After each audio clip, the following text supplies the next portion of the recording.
you. Thank you very much. Good evening. Good evening and welcome to a special edition of Strange But True, live from the London Television Centre.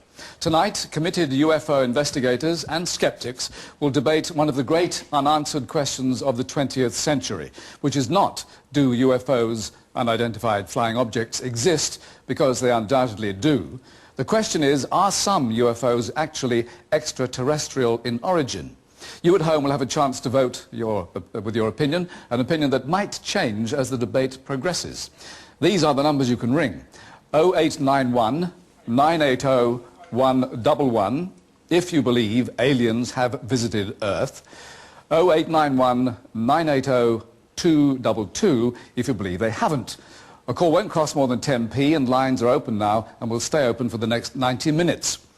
Now, it was 50 years ago this week that an American pilot reported the first flying saucer. And since then, there have been thousands more sightings. Most, on investigation, have been found to have a perfectly rational explanation.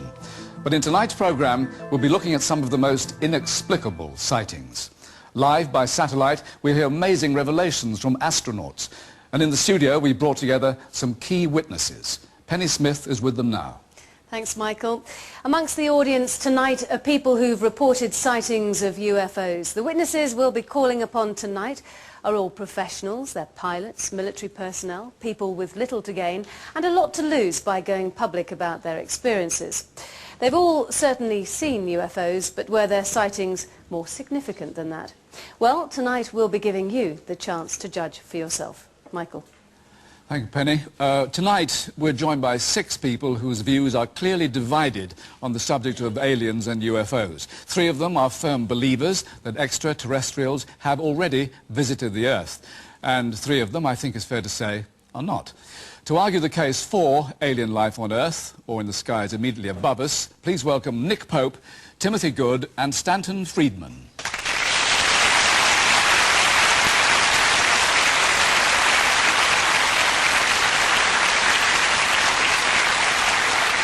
Nick Pope was the Ministry of Defence's UFO desk officer and the author of the bestseller Open Skies, Closed Minds. Timothy Good is a UFO investigator and author of another bestseller, Beyond Top Secret. And Stanton Friedman is a nuclear physicist and author of Top Secret Magic, an investigation into UFO cover-ups. And on the other side, Dr. Chris French, Dr. David Hughes and Professor Frank Close.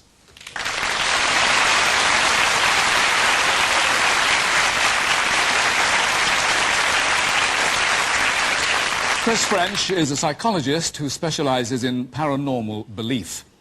David Hughes is a professional stargazer and he's head of astronomy at Sheffield University. And Frank Close is a theoretical physicist in Oxford. I don't think Frank has a current book to plug, but a lot of people are very excited about his forthcoming paper called From the Electron to the Top Quark, A Century of Particle Physics. I'm looking forward to that. Enjoyed the last one very much. Now, so let us get one thing very clear from the start. You, gentlemen who support the UFO belief, actually believe what would be one of the most momentous events in human history, which is the arrival of extraterrestrials in our solar system. In fact, to our planet. You say this has already happened. Many times. Simple as that. Yeah, simple as that. Overwhelming evidence. Well, you have more to say on that subject as we go along through the program. I think so. Yes.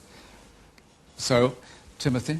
I'm absolutely convinced that a sizable percentage of all UFO reports are absolutely genuine, represent possibly extraterrestrial craft. Yes, I'm convinced of that. And Nick, what's your view? Yes, 3 years of official research and investigation at the Ministry of Defence convinced me that there are extraterrestrial craft visiting here now. All right, now let's ask the sceptics. Of course, you don't take any of this on board, do you? If at this moment I said, yes, I do, that would really throw you, wouldn't it? Well, it would bring it down to 2 on the other side. Show me the belief, show me the real evidence, and I'll take it, but I'm waiting for it. David? I'm just looking forward to seeing the hardware.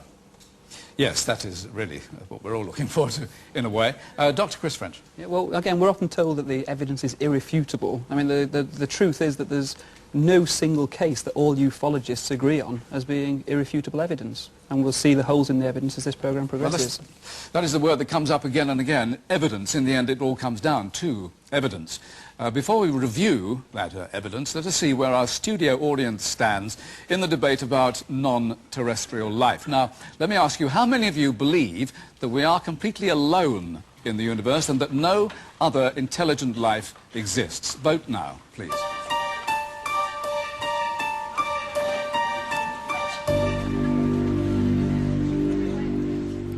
Right, let's see the answer to that vote. Are we alone in the universe?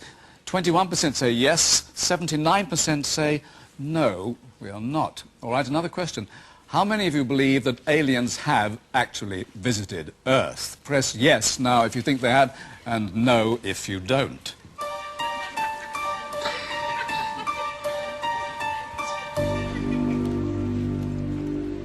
Sort of giggling there because you couldn't actually find the button, I suspect. Right. Have aliens already visited Earth? Yes, 73%. No, 27%. So you are, you're on an uphill job, you skeptics. Surprisingly non-representative audience. It's a surprisingly high vote in that sense, which of course gives you some encouragement, I'm sure. We'll see if those results change here in the studio as we listen to the arguments. You at home can vote on the big question, have aliens visited Earth, by dialing 0891 980 111 if you think yes, and 0891 980 222 if you think no. The lines are open now and calls will cost no more than 10p. Now, the vast majority of UFO sightings, over 90%, are explainable. On investigation, they prove to be weather balloons, natural atmospheric phenomena, or even something as simple as a flock of birds. But a few sightings always remain a mystery.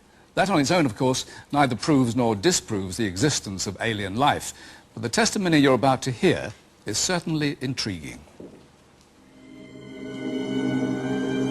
The sky at night, a vast expanse of stars and planets. But as we watch the skies, is anyone out there watching us, watching them? 065, 450 knots. For almost 50 years now, military and civil pilots have been reporting strange objects in the sky.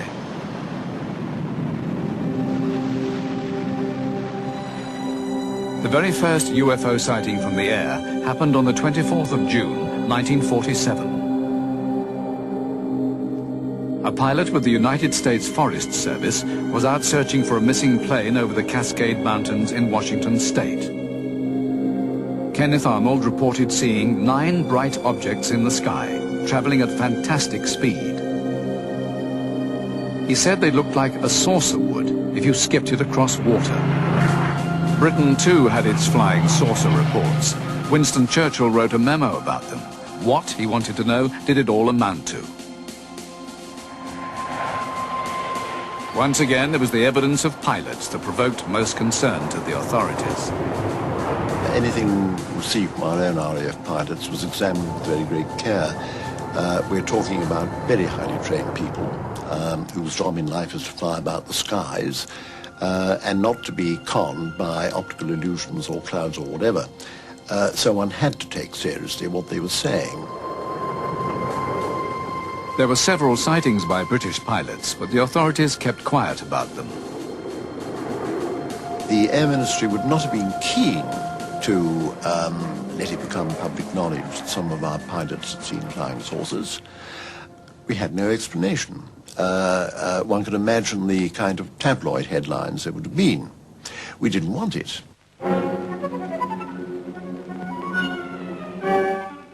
On the day of the eclipse of the sun, some of the crew and passengers of a BOAC stratocruiser... But while military sightings remained secret, reports from civil pilots escaped censorship. That's what it looked like, very roughly. I think there's no question that it was no illusion and that it was being intelligently handled. In 1954, BOAC Captain James Howard reported a sighting. It was July the 29th, 1954.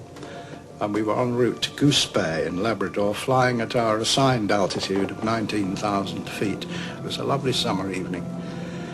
I was looking down on the left-hand side of the airplane and I saw through broken cloud something moving alongside us.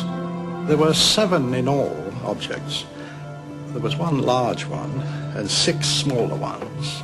The big one also appeared to be changing its shape gradually, and it stayed with us. And the passengers became interested, naturally. And in fact, everybody was agog. We couldn't tell the passengers what it was because we just didn't know. Some were laughing about it and some were saying, oh, it's the Martians have landed and silly things like that, but no one knew. Today, more pilots are coming forward with their stories of UFO sightings. Pilots like Graham Shepherd, who saw one in 1967. Now, the senior captain we were flying with at the time, he advised us strongly that we shouldn't report it, we should make no mention of it at all. And at that time, way back in 1967, he said quite clearly to us that it would compromise our careers if we talked about it. But Graham is now prepared to talk openly. We were flying from Scotland back to London, cruising at about 24,000 feet. The Preston radar controller at the time, he advised us that we had fast-moving opposite direction traffic in the airway, heading towards us at our 12 o'clock position, which was straight ahead. Now, of course, we looked out, three-man crew, we looked out, and into view almost immediately came a disc-shaped craft. The sun was shining on it. I was looking down on a disc of about 30 feet diameter with a slightly raised center portion, no markings that I can remember, but it was shining in the sunlight. It was certainly metallic. Any high-speed airplane so close to us would have given us a bump. Now, the very curious thing about this very close approach is that it didn't leave a shockwave. The most convincing UFO evidence would involve independent sightings by a number of pilots and confirmation by radar. There is one such case. It's called the Kaikoura incident. 2 planes were buzzed by UFOs in separate incidents on the same night. One was flying south over the Kaikoura Peninsula in New Zealand. It was piloted by Captain Vern Powell, with First Officer Ian Peary. There was this large orb. We had no idea what it was, just a light hanging in the sky. The effect on me was prickling at the back of my neck. That soon ceased when I realised that we weren't being attacked at all, that it was just out there. The object trailed the plane. It was picked up on the radar screen at Wellington Airport. Flaps 20 degrees. They would describe a light that they could see that would be moving north over the hills beyond Blenheim, and we would see coincidentally a target on our radar that was also moving north at the same time, and made us think that perhaps these things were related to each other. We were sure they were an aircraft because they were flying in too tight a pattern, and secondly, no aircraft had been notified to us as being airborne that night. They would had to have had a clearance from me to operate. But the most dramatic moment of the night came as an aircraft flown by Keith Hine was buzzed by an unidentified object. I must confess I was a little apprehensive at that stage as to just what was going on and what its intentions were. And then that began to move back in towards us, and at quite a rapid speed at one stage. It was on an intercept course with us. Miraculously, a collision was avoided. But it's not just aeroplane pilots who make credible witnesses. Another group who are bound to be taken seriously are astronauts, several of whom have spotted things they can't explain. Okay, I'm tracking you guys optically. It's really working good. 12404, and we'd like that. In February 1971, Edgar Mitchell became the 6th man to walk on the moon during his mission with Apollo 14. It's been a long way, but we're here. The idea that we are the sole evolved species in the universe is an absurd notion. Mitchell believes there has been UFO contact, though he's not encountered any himself. But he is impressed with evidence he's been told about by people in U.S. military intelligence. These folks are ready to tell their story. They have been checked out. They were where they said they were. They had the job they said they had. And their story is that much of the ET lore is true. There's a lot of nonsense around it, but much of the core evidence is true. The witnesses I'm talking about range everywhere from control tower and radar tower operators up to officers both in intelligence and the military community whose particular jobs were investigation or management of operations that had to do with investigating UFO and ET. 3, 2, 1. 0. This is the ignition. What a liftoff. And liftoff. Roger ignition. For over 10 years, Gordon Cooper was one of America's top astronauts. He was the last man to orbit the Earth alone as part of the Mercury program in 1963.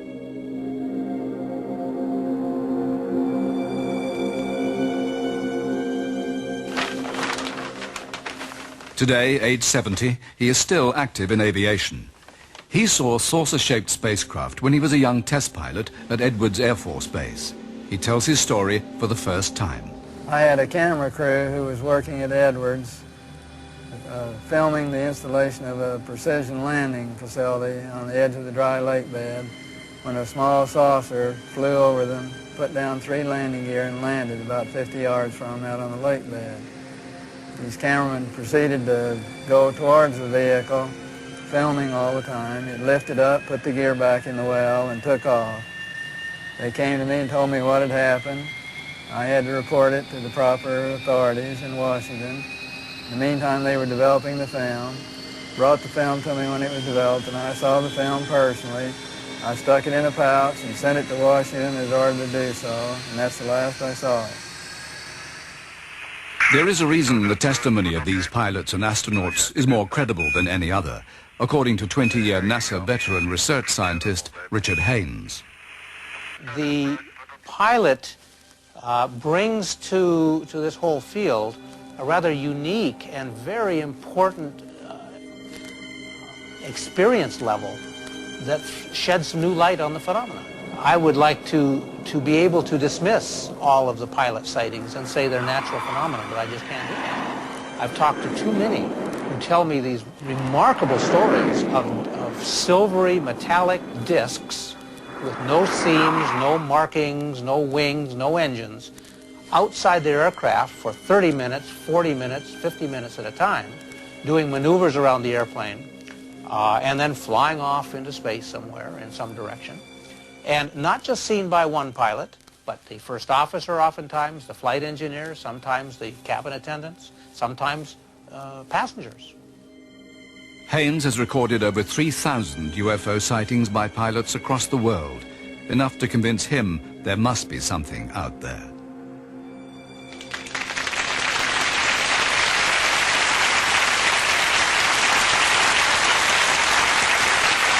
So after all that, is it likely that witnesses such as professional pilots have been fooled by imaginary lights, strange atmospheric phenomena, or other aircraft? Earlier we heard Captain Graham Shepherd recount his own UFO experience, and he's boldly agreed to join us tonight. Graham Shepherd.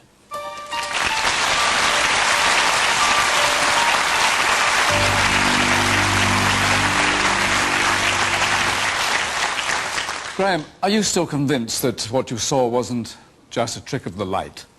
I'm totally convinced, yes. I've spent some 30 years in the air, and there's nothing like it before or since. I'm absolutely convinced there was no light trickery or whatever. Frank Close, do you accept what Frank says, what Graham says? Is that reasonable to you? Well, I mean, I've no doubt at all that he saw what he saw, or believes he saw what he saw.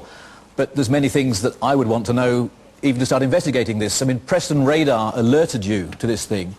What have Preston Radar said about this since? What happened to it after it went by you? What other planes were in the area? Did nobody else report it at all or see it? And why were you worried about reporting it if Preston Radar had already alerted you to it? As far as I can remember, there were no other airplanes alerted. The craft was flying at an extremely high speed. Once Preston Radar had alerted us, of course, we looked out to see if it was coming. And it came into sight almost immediately. It was going, I would say, at a speed well over 600 miles an hour, which is the speed of sound, probably around about 1,000 miles an hour. So it would very quickly be seen by any other planes who were on the same flight path with you? Yes, I must emphasise this was back in the 60s, and the density of traffic at those times was considerably less than it is now. This is going at high speeds, so it's covering a lot of distance very fast. Well, I distinctly remember reporting it to Preston Radar because I was doing the radio at the time. I was sitting in the right-hand seat, and I remember reporting to Preston Radar controller, we have contact. It's in the 1 o'clock, 2 o'clock, 3 o'clock position, and it was gone. So it was an extremely short sighting, but indelibly printed on my mind. It's something I've never seen before. But you saw no aliens in it? I saw no markings on it. All I could see was the shining surface. What time of day, Graham? It was afternoon. It was mid-afternoon, I would say. Beautiful day. Nick Pope, you've investigated, as working for the Ministry of Defence, of course, many UFO sightings. What is the proportion that can be explained by natural phenomena? It's about 9 out of 10, something like that. But, you know, Graham's raised an important point, and the Civil Aviation Authority have on their case files an awful lot of near collisions between UFOs and aircraft. And there are some interesting military reports too. 5th of November 1990, some RAF Tornado aircraft were flying across the North Sea. They were casually overtaken by a UFO, and they made a report to the Ministry, a structured craft. Graham, why have so few pilots actually come forward if these sightings are so common? Well, it's a high-risk occupation. I'm not talking about being a pilot, I'm talking about reporting UFOs, because it's a difficult thing to talk about. Because the whole subject is denied at the highest level, it is very difficult for people like me who are in a long-term profession to come forward and jeopardize that profession by stating something which is apparently impossible. Yes, that's understandable. I was just going to come to you, Chris, because it might be your area of psychology that might explain. I mean, there's an assumption we're making here, which is that pilots, astronauts, etc., make better observers than other people. And it's easy to see why. I mean, they're highly trained, highly skilled people.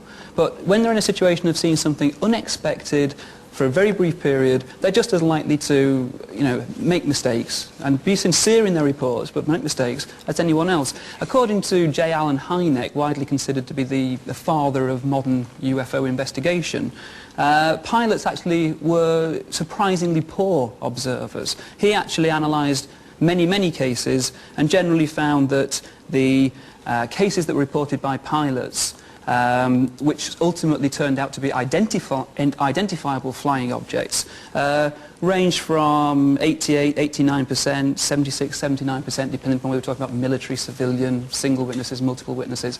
In fact, the evidence doesn't support this claim.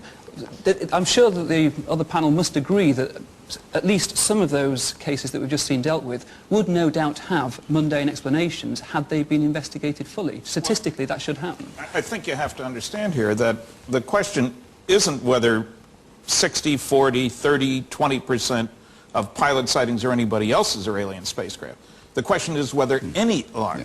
And as Dr. Haynes pointed out, and I've talked to him about this, many of the sightings last like 30 minutes. We begin to very quickly run out of conventional explanations if a round disc-shaped vehicle goes around your airplane in broad daylight when you have a military or a civilian crew. But it didn't go around his airplane, it shot right past him. Well, right, we will have to leave cases like that. And also, he has no idea about the speed. It was 600 miles an hour, 1,000 miles an hour. You've no idea really about the size. We'll have to leave this aspect of the thing at the moment because we have other things to talk about, so thank you very much. We have to go on now. We have one more witness to make a contribution to this debate. Earlier, we heard the extraordinary story of Gordon Cooper, one of the original Right Stuff astronauts, who claims he saw an alien craft land on Earth. There's a remarkable story, but it's not just NASA astronauts who say they've had an extraterrestrial encounter. A few hours ago, I talked by satellite to Major General Pavel Popovich, head of aviation for the Russian Space Agency. A former cosmonaut, he first flew in space when he was just 20 years old. Dobry wieczór, Major General Popovich. Now, for years, we didn't know about your attitude to UFOs because of the Cold War, but what is the Russians' view of UFOs? The Russians generally have a positive attitude to UFOs, although, of course, there are skeptics. Can I have some an example of a sighting? The General has seen a UFO himself. In 1972, when we were on our way back from Washington to Moscow on a passenger airplane, we all saw something that we called a UFO. It was going parallel to us on a slightly higher speed. No one observing this object could come up with any theory of what it was. General, did you think that what you saw was an alien craft? I'm absolutely certain about it. Spasiba, Major General Popovich. Well, thanks to the General, thanks to the translator, and thanks to our English pilot earlier on. It's now time for us to take a break. Remember, if you want to take part in our telephone poll on the big question, have aliens visited Earth, ring 0891 980 111 if the answer is yes. If the answer is no, ring 0891 980 222. After the break, we'll be looking at one of the most sensational UFO incidents ever, which happened right here in Britain. We'll be talking live to the Air Force officer who made this dramatic tape recording. There's no doubt about it. There's some type of strange flashing red light ahead. It's yellow. I saw a yellow tinge in it too. Weird. It appears to be maybe moving a little bit this way. It's brighter than it has been. Yellow. It's coming this way. It is definitely coming this way. Join us in part 2.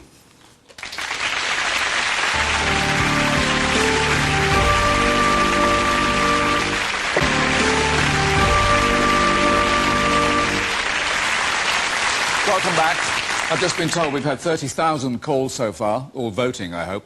Anyway, as I said at the start of the program, the majority of UFO sightings are explainable.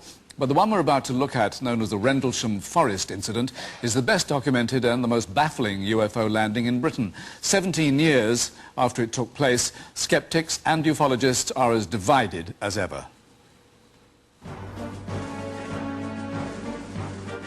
Bentwaters and Woodbridge, twin military air bases in East Anglia. The 3 miles that divide them are filled by Rendlesham Forest.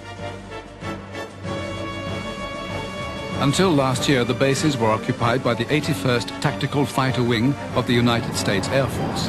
Although a normally uneventful assignment, they formed a strategic part of Western Europe's defences. As such, they had top security status. Nothing could get in or out without being detected. In December 1980, at Woodbridge Base, Airman John Burroughs was on security patrol with a colleague. Do you see that in the woods? There were strange lights out in the forest. To me, it almost looked like Christmas lights at first, a Christmas display. I'll open the gate. At that point, we looked at each other and we decided that we better go out and take a closer look because we weren't sure what we were dealing with. What we were looking at wasn't real. Those are no Christmas lights. Come on, let's get out of here. Airman Burroughs and his colleague raced back to the gatehouse, where he contacted the security controller. Roger, Control, we're on our way over. I received a call from the control center to go on down to the east gate and contact John Burroughs. And I asked him what was the nature of the problem down there. And they said that they'd rather not tell me. They'd rather have me go down there and talk to the patrolman on scene. What is that? I don't know, and I don't want to know. Did you hear an explosion, John? It didn't crash. It landed. Whatever it was, Sergeant Penniston knew they had to go and find out. I got permission to proceed off base to investigate. Following military rules, the Americans had to leave their weapons behind. One part of me wanted to go ahead and go out there and figure out what we were dealing with, and the other part of me was saying, no, you don't need to go out there, just go ahead, stay back at the gate where it's safe and you don't have to worry about what's going on. The men went through the forest towards the lights. This is as far as we go. Is that on foot now? I started to see a defined shape, and at that point is when I realized it wasn't an aircraft crash, a fire, or anything of that sort. The air was filled with electricity that you could feel it on your skin as we approached the object. You felt like you were moving in slow motion. Your hair on the back of your head was standing up. You you felt like you had very little control over your body. Then they saw it. I wish I had my weapon because I felt totally defenseless. It was about the size of a tank. It was triangular in shape. Underneath the craft was a high-intensity white light emanating out of it, and it was bordered by red and blue lighting, alternating. When nothing happened, the men, deciding the object wasn't hostile, got up to take a closer look.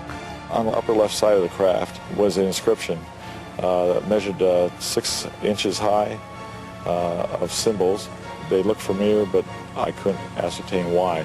The Americans watched for about 20 minutes. And slowly started moving back, weaving in and around the trees. Got about 40 feet away, then it raised up into the air, and it shot off as fast as you can blink.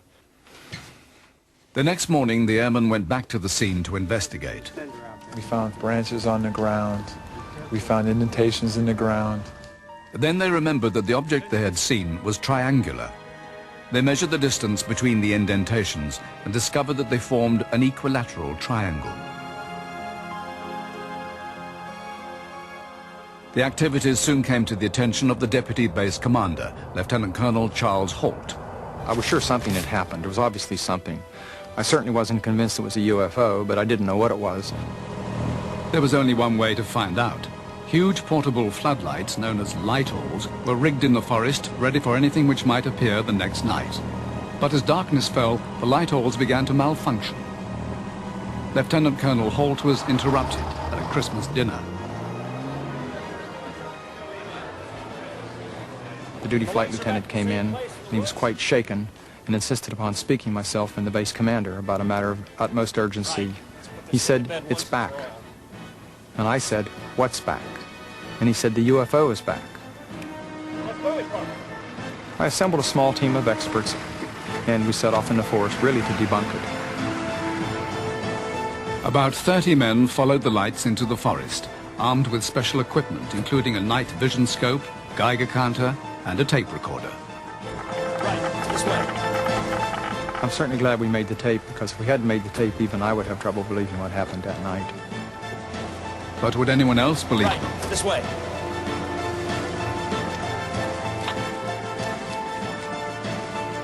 It appears that you may be moving a little bit this way. It's brighter than it has been. Yellow. It's coming this way. It is definitely coming this way. I knew there was something there. There had to be something there. But I also was firmly convinced there was a logical explanation for what was going on. It's very unusual to have a problem with a light-all. That night, the light-alls wouldn't work, even when they swapped out and got other ones from the base. In addition, we had problems with our radios. All 3 frequencies we were using were intermittent and did not work properly that night. But other equipment was working. A night vision scope, a Geiger counter, and a tape recorder. The sound in this reconstruction is taken from the actual tape they claim to have recorded that night. There's no doubt about it. There's some type of strange flashing red light ahead. And it's yellow. I saw a yellow tinge in it, too. Weird. It appears that you may be moving a little bit this way. It's brighter than it has been. Yellow. It's coming this way. It is definitely coming this way. It pulsated as though it were an eye winking at you. And around the edges, it appeared to have molten metal dripping off it, just like falling to the ground. But I didn't see any evidence of anything on the ground. I just couldn't believe what I was seeing. None of us could. Here I am, a senior official that routinely denies this sort of thing and diligently works to debunk them, and I'm involved in the middle of something that I can't explain. The Geiger counter was measuring levels 10 times normal background radiation. Just jumped up to 7/10 there. 7/10 right there in the center? Uh-huh. We're getting very positive readings. You're getting readings on the tree you're taking samples from? Where clicks max. That's the strongest point on the tree? Yes, sir. The object suddenly exploded, a silent explosion, and broke into 3 to 5 white objects and rapidly disappeared. A mile away, Airman John Burroughs was with the broken-down light-alls. All of a sudden, out of the distance, a blue light streaked past us. Passing the light-alls, they came on. It passed through the open window on the truck, going off into the distance, and the light-alls went out. As we moved out of the forest, we noticed 3 objects in the sky. The objects in the sky were moving about, sharp, angular movements, very high speed. It's as if it's looking for something. I kept getting on the radio and calling the command post. Thunder, this is Stopper. Call radar and ask them what they've got 30 degrees above the horizon and 10 miles out. I wanted to know if they were finding anything on the radar scope. One of the objects in the sky was sending down beams of light, beams of energy. I'm not sure what they were. But at the same time, I could hear on the radio voices talking about the beams coming down on the base. Then a beam shone straight at them. At this stage, my skepticism had definitely disappeared. I was really in awe. Almost as rapidly as it appeared, it went.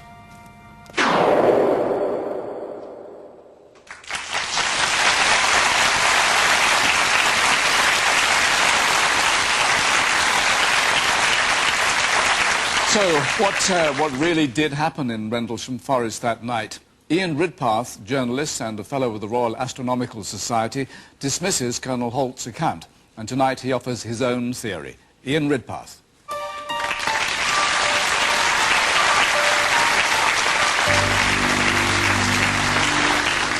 Ian, you believe that the Rendlesham landing wasn't a UFO landing at all? No, I don't. I was intrigued by this case because it seems to be that irrefutable evidence that we were talking about earlier, and it's backed up by the word of Colonel Charles Holt and written documentary evidence. But if you look at the different aspects of the case, you can find that there are perhaps many different things which have been lumped together to make the whole thing seem more mysterious than it really is. Now, to start with, the light they saw at 3 o'clock in the morning, apparently falling, something crashing into the forest. I discovered there was a bright fireball, a natural piece of space debris burning up in the atmosphere at exactly that time. I think that's probably what they saw. Then the men went out into the forest. They saw this flashing white light. They said it seemed to illuminate the forest with a white light. Now, someone had called the police. The local police came and took a look. They searched the area. They couldn't find anything. They said the lights were the Orford Ness Lighthouse. Now, I should explain about the Orford Ness Lighthouse because this comes up quite a lot in the case. The Orford Ness Lighthouse sits on the coast at Orford, about 5 miles away from where they were in the forest. And it appears very much closer when you're in the forest at night. It's a very bright light. It flashes away, and because of the way the land falls towards the coast, it looks as though it hovers just above ground level, and as you move about, the thing seems to move about too.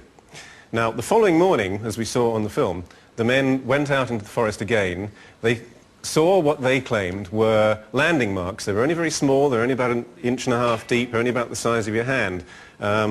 This seems quite small for something maybe the size of a tank, which is supposed to come from interstellar space, land on 3 little tripod legs. The police were called out again. They said to us, that looks like the marks of an animal. Now, the local forester also saw all those marks. He was quite sure that they were just rabbit scrapings. I think he's here, isn't he? Vince Thurkettle, you're here? Yeah. And was that your opinion? It certainly was, yeah. That it was simply? I mean, I was really excited when the rumours started going, and I've been consistently disappointed as each piece of evidence comes up. Can we just, Vince, while you're there, I mean, could a thing the size of the tank that they described on the film have actually moved through those trees? Well, over the years, the 17 years, the opinion keeps changing. The craft was 30 feet, 20 feet, 10 feet. I mean, the trees were actually 10 to 15 feet apart. So it's almost like the story has changed to fit the site.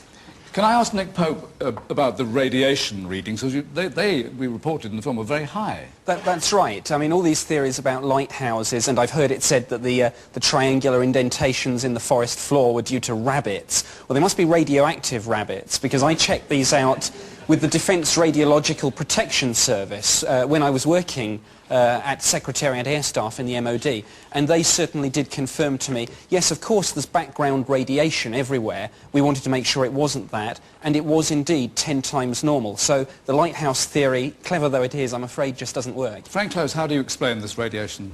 Well, the radiation is unusual because it's for a rare occasion we've at last got something you can go and check. And so I did. And what I did, I've got hold of, this is the British equivalent of the standard US Air Force issue, which is used usually for measuring huge amounts of radiation, like in nuclear blasts and so forth. All you need to notice is there's a dial on the front here, and it looks very much like the speedo in your car. Now, the speedo in your car is great for measuring whether you're exceeding the speed limit or not, but you know what it's like. You're stuck in the traffic jam doing nothing, but it's still flickering at the bottom.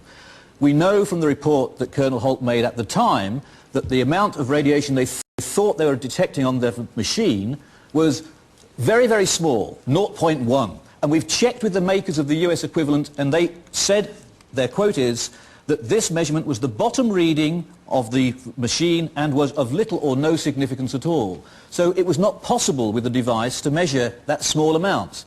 But what I have got here is something that you could have done, and it's this, and it shows the other thing, which is even if the radiation was 10 times bigger, it doesn't matter very much at all. Look, in the room, can you hear the Geiger counters going off already?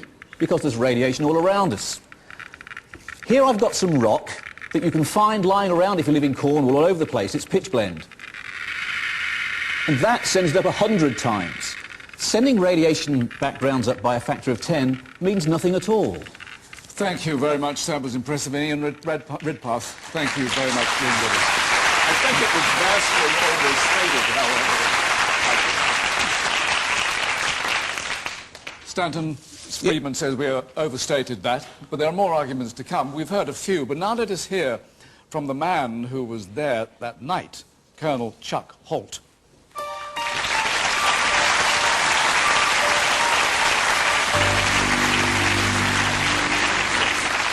Now, Colonel Holt, you've heard these various comments and explanations. 17 years ago, do you still hold to your story? I certainly do, and I'd like to make a couple of comments. One, the story, so to speak, as far as the size and shape has not changed through the years.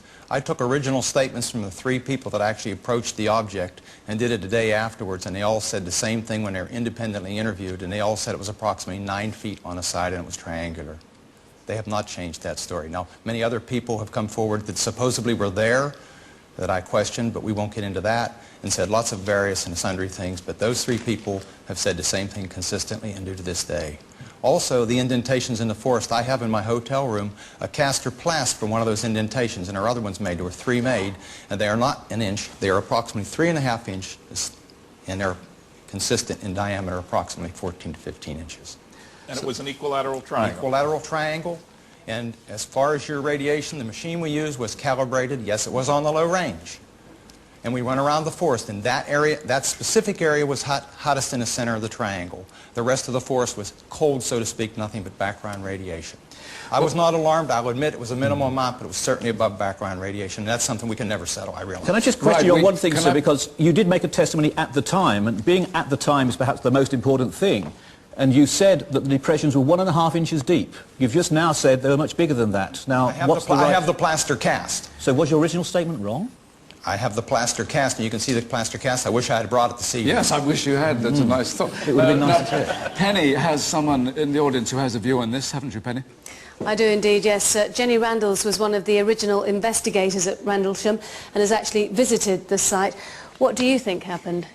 Well, I've been following this case all over the world, tracking down evidence for 17 years, and I've absolutely no doubt that these airmen did see something quite extraordinary in the forest. However, it's enormously complicated by the fact that on Orfordness Island, apart from the lighthouse, the National Security Agency, that's the NSA, one of America's most secret intelligence agencies, were carrying out an extraordinary experiment. Officially, it was an over-the-horizon radar test. That's to try and detect aircraft from lots and lots of miles away.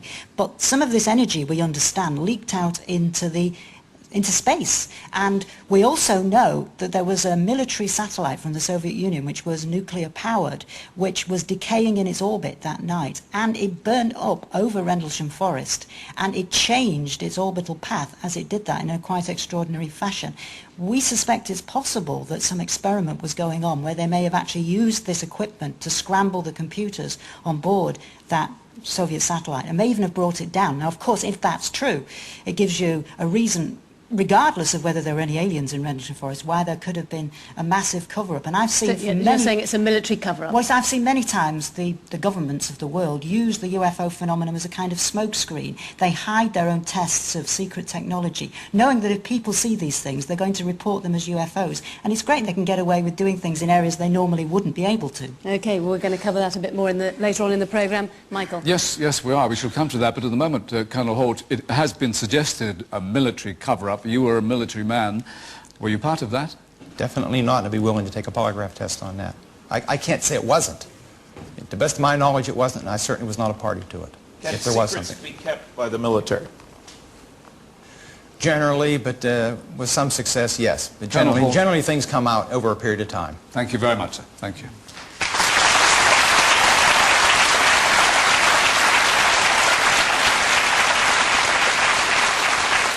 Remember, if you've made up your mind on the big question, have aliens visited Earth, ring 0891 980 111 if it's yes, and 0891 980 222 if it's no. So, join us in a few minutes, if you will. Bye for now.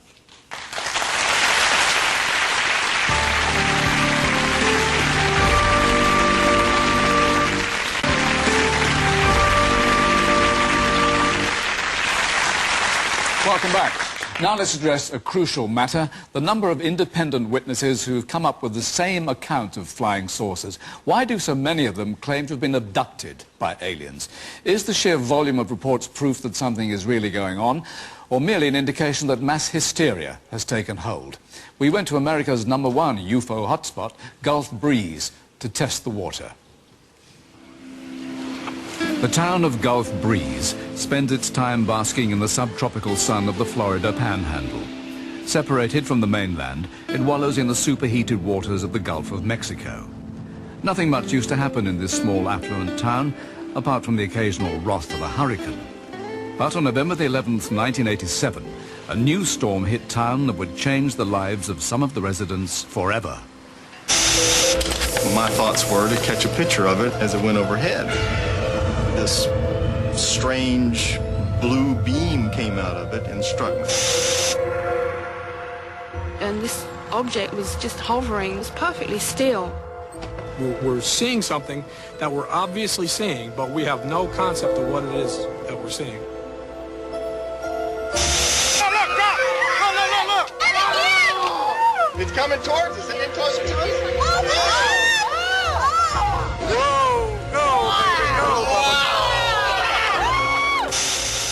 It was a reader's contribution to a local Gulf Breeze newspaper which sparked off a unique phenomenon which would draw in tens of thousands of people. I returned to the office one day and my secretary said that a man had brought in some UFO photographs. That man was Ed Walters, a local builder, but he wasn't the only one who saw strange things over Gulf Breeze. My wife and I had been in town and setting up tables at our church. As we were driving towards our home, suddenly up ahead I saw this craft hovering above trees, and I pointed it out to my wife, and we watched this thing as I drove toward it. It became apparent that it was not just an Ed Walters UFO, because many other witnesses came forward, city council people, ministers, so many people that we felt like it was a whole community-wide thing.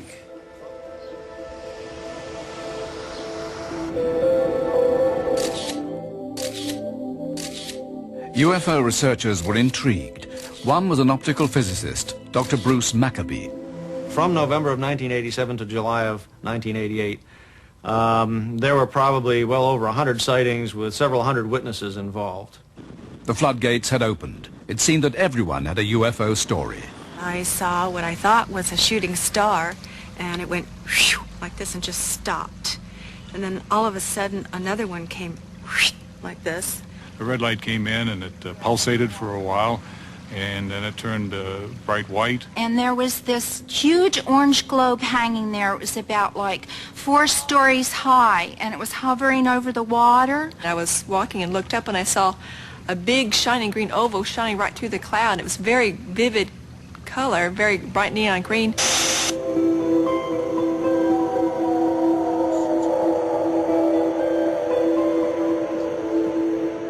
The atmosphere in Gulf Breeze started to reach fever pitch, with people desperate to see their own UFO. Residents started to congregate on the beaches at night and became known as the Sky Watchers.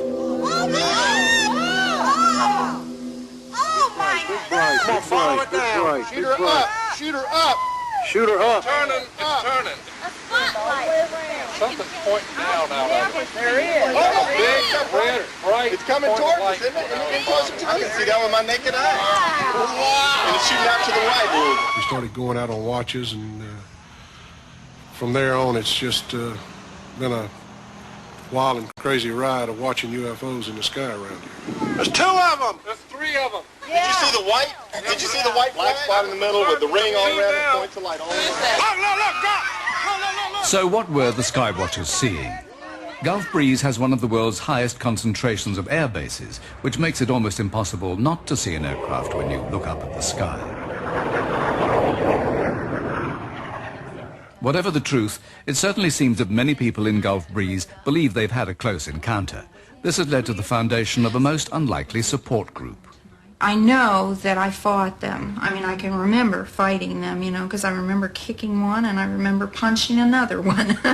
So I know I fought them. I started this support group about 3 years ago for people who felt that they had been abducted by aliens and taken aboard a craft and had medical procedures performed on them, then brought back. What I was standing at my kitchen window, and one of the little fellows was outside the window, you know, eye high, even though he was really a short fellow. Somehow he was eye to eye with me, and I'm pounding on the blinds and just screaming at him, "Go away, you can't come in." And all his reaction was, you know, just kind of thinking to me was, well, gee, I thought we had some kind of a relationship. He was surprised that he thought I would ask them in. I was riding my bicycle and a craft did come down and take me, and they were doing surgery on my knees. So are these people hysterical, or are they really experiencing alien visitation?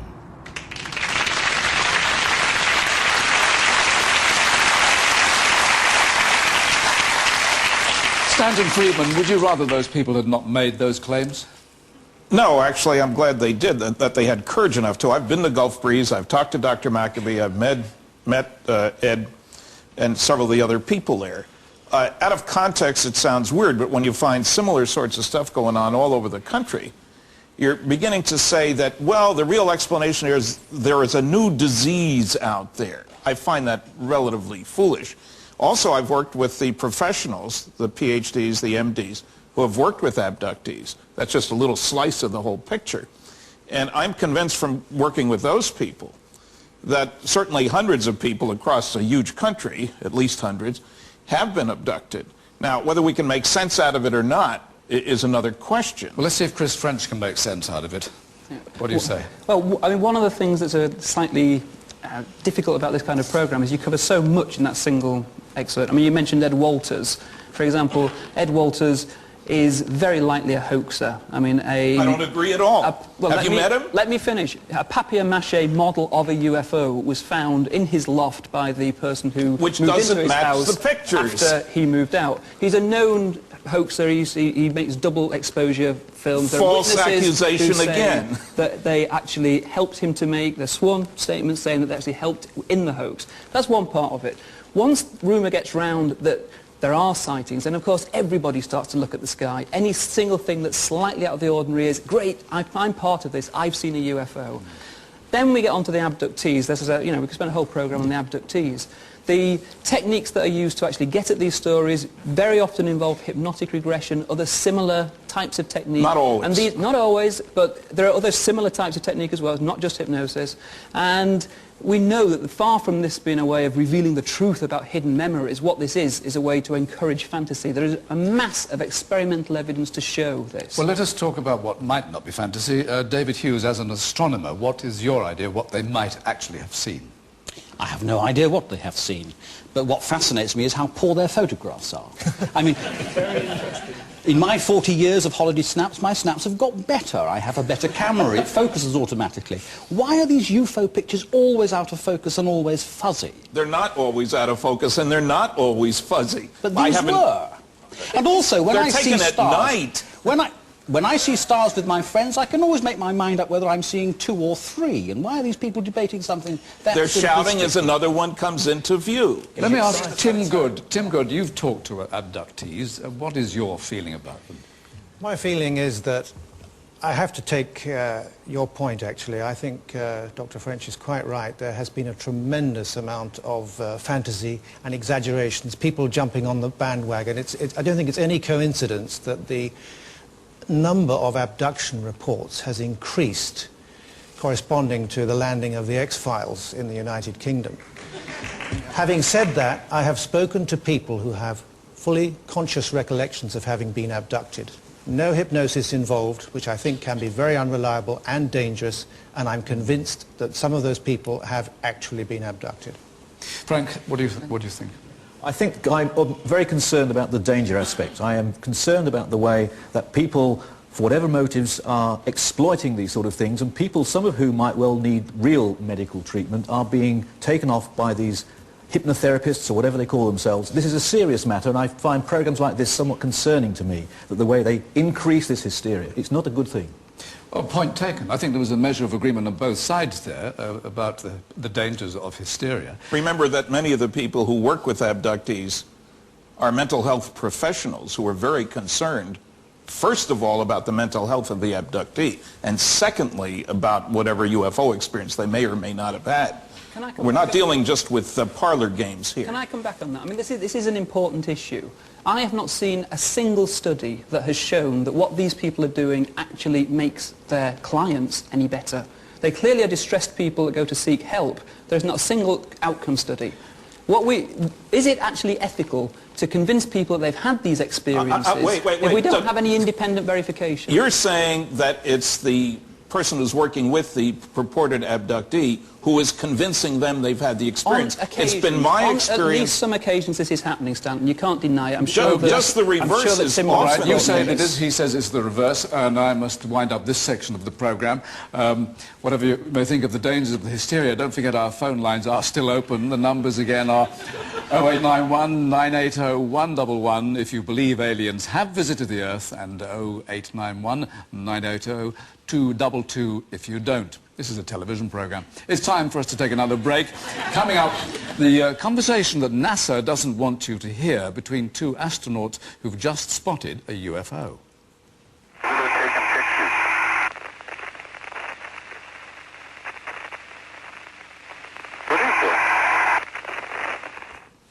Well, don't go away. We'll be back with more of that incident and its unexpected conclusion.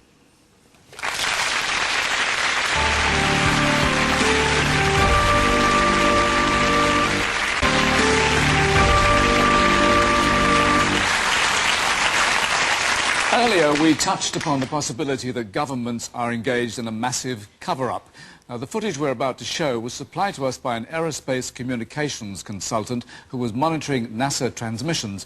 As far as we know, this is the only tape that exists. What you'll hear is a conversation which takes place between two experienced astronauts, Mark Lee and Stephen Smith, shortly after they returned to the shuttle's airlock from a spacewalk in which they undertook repairs to the Hubble telescope. It took place on February the 18th this year. Now, what you see here is NASA's control at Houston. The communications console is in the top left-hand part of the picture. You'll hear the conversation the astronauts are having, and then you'll see an official get up over on the left here suddenly and go to the console, shortly after which the transmission is terminated. Here's the conversation.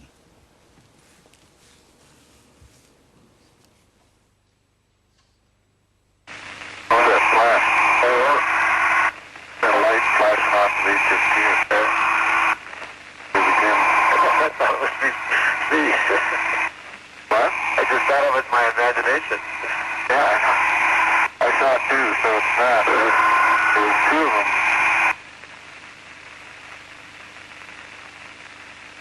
There's another one. What are they?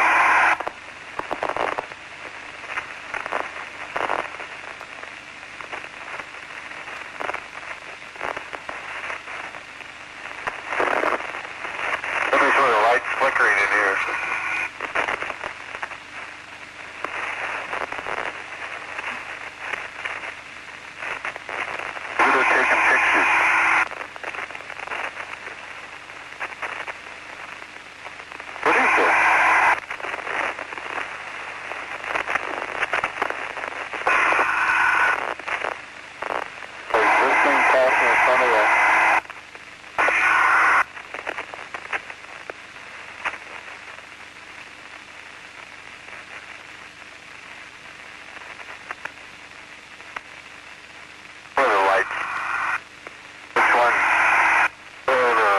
That one for a second, but I had that one the whole time. Yeah, I was looking at that one too.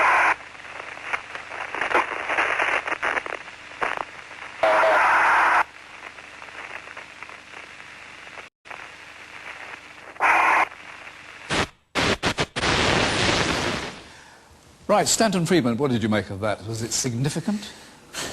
Well, I presume the astronauts would have been well aware if there was any other body in space near them doing such a maneuver, you know, being outside working on the Hubble, where you have to be careful. So I don't think we're talking about local flights of any airline, so to speak. What it was, I don't know. The usual explanation for strange stuff near the shuttle is pieces of ice that come loose when it rotates, other things related to the shuttle itself. On the other hand, I would have to expect that these guys would be extraordinarily experienced at that. They've been outside, they've seen stuff go off it. I don't know what to make of it. I've heard about this, but I hadn't heard it before. Well, let's and see. I'm fascinated. Yeah, Frank Close. Could I come in on this one? I think I might be able to actually solve a mystery live on air. I have been informed by James Oberg, who I'm sure you know, that what's actually happening here, as we've actually heard, the astronauts were in the airlock at the time. Now, they were basically dozing, then they noticed some LEDs on a piece of diagnostic hardware that they'd brought in with them and started musing about the lights on that box. They were inside the airlock. Even the UFO webpage makes this clear. And there's only a 3-inch window with a view of the payload bay. It's impossible for them to have seen anything in outer space. Now, we can check this. We don't need to argue about it. Explanation. I don't know. This, of course, is one of a number of very interesting tapes that have come forward from NASA. And I've heard it said on occasion that some of these objects, and of course there are some films of this, are ice crystals falling off the shuttle. Well, some of these films, and I don't know whether we have them, but you know, they're intriguing viewing, show objects which move and then stop and then change direction. These are things, I think, clearly under some sort of intelligent control. Well, hopefully we're going to actually have Captain Edgar Mitchell on a video link. Am I right on that? Yes. He actually is on record, and he's, as you know, very much a pro-UFO person. He is on record as saying that all of the reports, alleged reports from astronauts are, we're after the watershed, bullshit. Well, I think there are some... Yeah, well, that's a nice word to use to go on to the next item. I'm not going to use it myself, but we asked NASA to supply us, incidentally, with the original stock footage of the airlock incident on mission STS-82, I think it was called. They said they were unable to do so. They also denied there was any incident on that mission involving strange lights, and said the conversation in the airlock related to a faulty light on a console inside the shuttle, which ties up with what you said. But also the conspiracy and cover-up theory has been used by the UFO lobby for the last 50 years to explain the lack of solid physical evidence. Are governments behaving unreasonably, or is the truth less fanciful and they're simply trying to protect their own military secrets?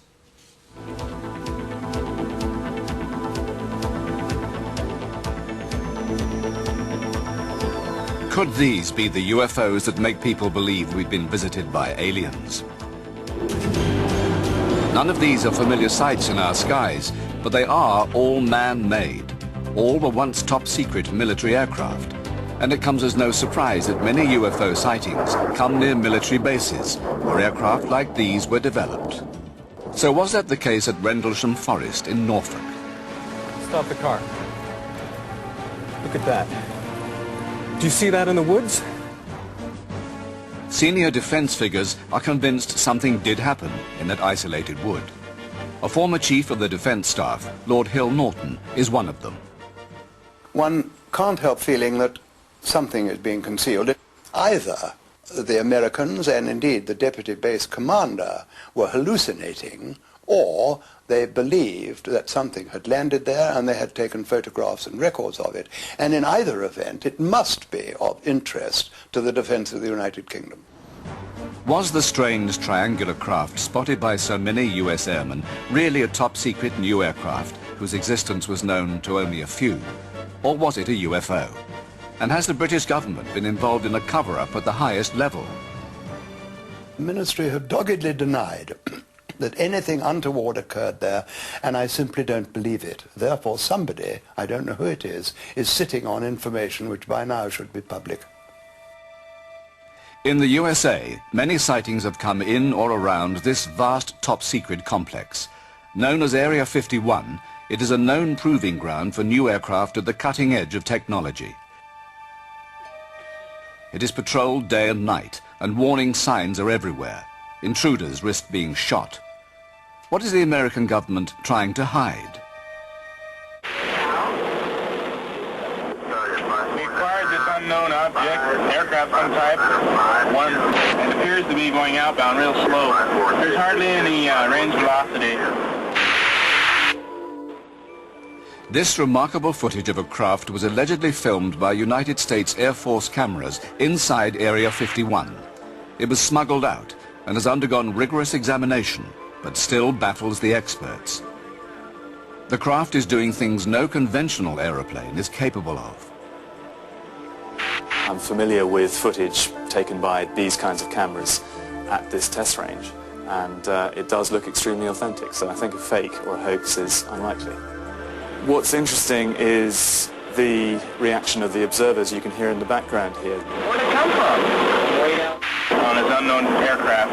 T1 control doesn't know what type of aircraft it is either. These people are used to seeing hundreds of airplanes cross this test range every day. They know all about military jets, yet what they're seeing clearly baffles them. And when you look at some of the data that's scrolling in the screen, you can tell, for instance, it's hopping about all over the place. It's staying stationary. It then moves off very fast. It's doing things that no normal aeroplane would do. So it's pretty baffling. It is, in the strictest sense of the word, an unidentified flying object. Is this a UFO or a new jet? Or is it a man-made object based on technology made from a captured spacecraft? Some people believe so. I have talked with high-level people whose duties, in the course of their duties, had the occasion to examine either material, reports, or bodies, or have knowledge thereof, that confirms the presence of ET on our planet and spacecraft and such technology as they brought with them.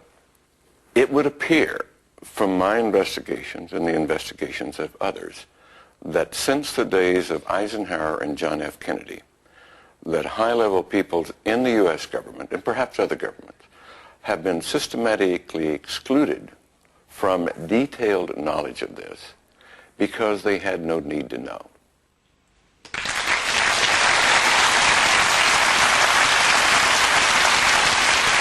Well, that's an extraordinary statement from Ed Mitchell, and one that we can follow up with him right now as he joins us, hopefully via satellite from Fort Lauderdale. Ed Mitchell, are you there? About the first zero.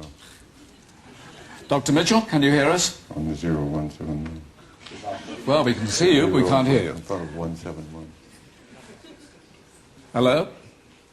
Well, we're trying to get hold of him later, so we'll have to leave that for a moment. We were going to be talking about possible government cover-ups and... It's easy to prove, Michael. Easy to prove. Yes, a group of us went after the NSA. We found that they had over 150 UFO documents. They refused to release them to us and to the federal court judge. We went after the CIA. Freedom of information, people think, is the magic tool that unlocks all the doors.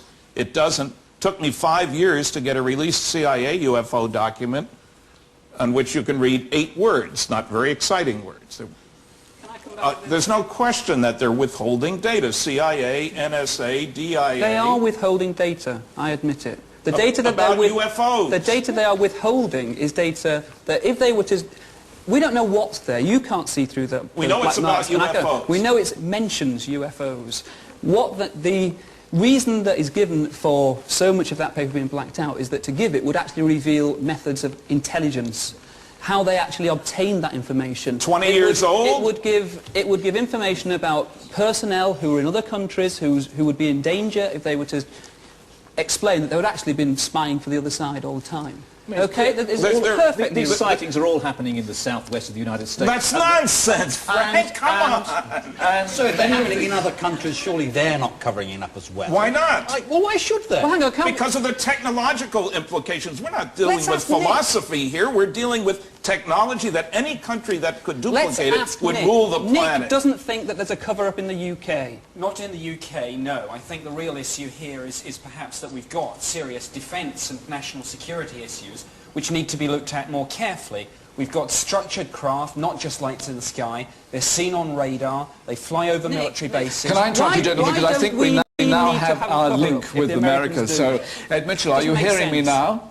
Yes, I am, thank you. Good evening. Thank you for joining us. We're talking about government cover-ups. Do you think there's been one in the States, your own experience then? Well, I can't come from my own experience. I can only look at the evidence and tell you what it is. Do you think the government... Sorry.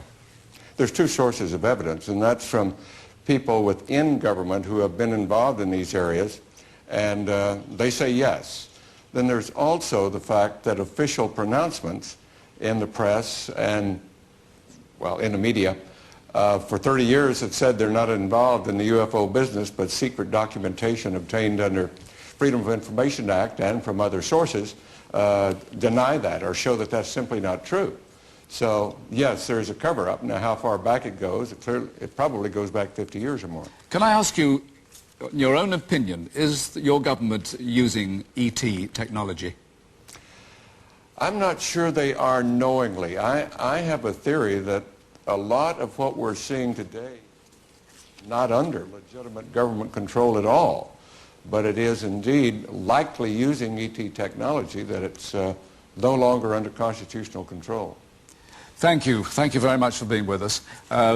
And good night to Ed Mitchell. There is just enough time for you to get your telephone votes in before the lines close. Having heard what you have for the past 90 minutes or so, do you believe the evidence supports the argument that aliens have already visited Earth? 0891 980 111 if you believe that is the case. 0891 980 222 if you don't. So, an upsum, as we say in the trade. A quick word from each of you. Have you changed your opinions in any whit tonight? No, I'm convinced there are no good arguments against the reality of flying saucers and a cosmic Watergate. Tim? I find myself agreeing with some of the opinions of the skeptics, but I'm still convinced, no doubt at all, that extraterrestrials are here. Nick Pope? I've seen evidence of a technology, craft that do things we can't do in terms of speed and manoeuvrability. Professor Frank Close? Not a single piece of evidence that requires aliens. Many interesting things, but not aliens. David Hughes? Ufology is just a hardware-free zone, and I'm just surprised that aliens are that tidy. We aren't when we explore our planets. We litter them with junk. Chris French? That's it. I mean, basically what we're down to is either hearsay, it's very dubious sources. We've never actually got the hard physical evidence that would actually prove it. And once that's there, we'll accept it.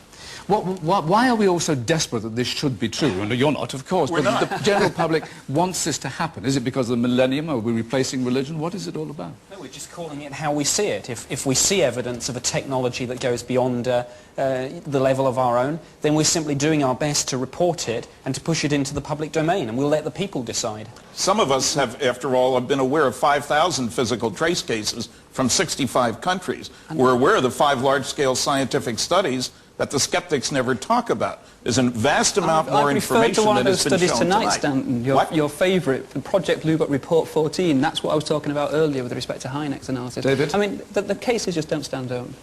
Yes, they do. You'd like a final word, David, on this? On your side? Well, I agree with you that there must be life out there in the universe. Not the question. What I do not agree is that it has been here, because we have not found serious evidence of it on Earth. After 50 years. And cover-up is the Two easiest crash excuse for saucers lack of and evidence Roswell. there is. Thank you Where very is the much. crashed saucer? Why not Uncle bring it Sam along? has Where a is the cleaning crash saucer? We haven't answered technology. that. We have had over 100,000 calls this evening, and 92% of those who phoned in actually believe that aliens have already landed on Earth. Perhaps skeptics don't watch programs like this. So we leave you with the skeptics and the alien believers as divided as ever, but I would like to thank all our guests for taking part in the program and for presenting their arguments with so much conviction. As far as I'm concerned, I'm sure they are right. Whatever happens, I am insured for $10 million if I am abducted. I got this in America in one of our programs. The trouble is the claim form has to be signed by an alien. So, thank you for being with us. It was fun. Part of it was serious, but it's all over. Good night.